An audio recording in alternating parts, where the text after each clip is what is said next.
ನಮ್ಮ ಈ ಮಣ್ಣಿನ ಮಕ್ಕಳು ಅನೇಕ ಜನ ನಮ್ಮಲ್ಲಿ ಇದ್ದಾರೆ. ಸಾಹಿತಿಗಳಿದ್ದಾರೆ, ರಾಷ್ಟ್ರಕವಿ ಕುವೆಂಪು ಅವರಿದ್ದಾರೆ, ಶಿವರಾಮ್ ಕಾರಂತರು ಇದ್ದಾರೆ, ದ.ರಾ. ಬೇಂದ್ರೆ ಅವರಿದ್ದಾರೆ. ಹೀಗೆ ನಮ್ಮ ಪರಂಪರೆಯ ಕವಿಗಳನ್ನ ಪರಿಚಯ ಮಾಡಿಕೊಡುವಂಥದ್ದು, ವಿಚಾರವಾದಿಗಳನ್ನ ಪರಿಚಯ ಮಾಡಿಕೊಳ್ಳೋದು, ಆದರ್ಶ ರಾಜಕಾರಣಿಗಳನ್ನ ಪರಿಚಯ ಮಾಡಿಕೊಡುವಂಥ ವ್ಯವಸ್ಥೆ ನಮ್ಮಲ್ಲಿ ಕಡಿಮೆ ಆಗ್ತಾ ಹೋಗ್ತಾ ಇದೆ.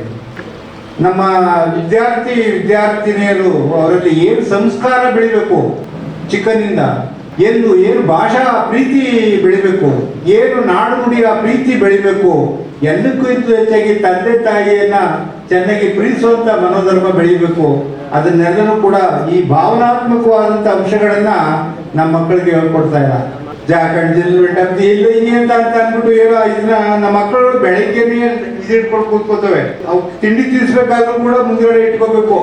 ಸೊ ಹಾಗಾಗಿ ಇವತ್ತಿನ ಮನುಷ್ಯ ಸಂಬಂಧಗಳು ಕ್ರಮೇಣ ಕಡಿಮೆ ಆಗ್ತಾ ಇದೆ. ಅಕ್ಕ ತಂಗಿಯರನ್ನ ಪ್ರೀತಿಸುವಂಥದ್ದು, ಅಣ್ಣ ತಮ್ಮಂದಿರನ್ನ ಪ್ರೀತಿಸುವಂಥದ್ದು, ತಾಯಿ ತಂದೆಯರನ್ನ ಗೌರವಿಸುವಂಥದ್ದು.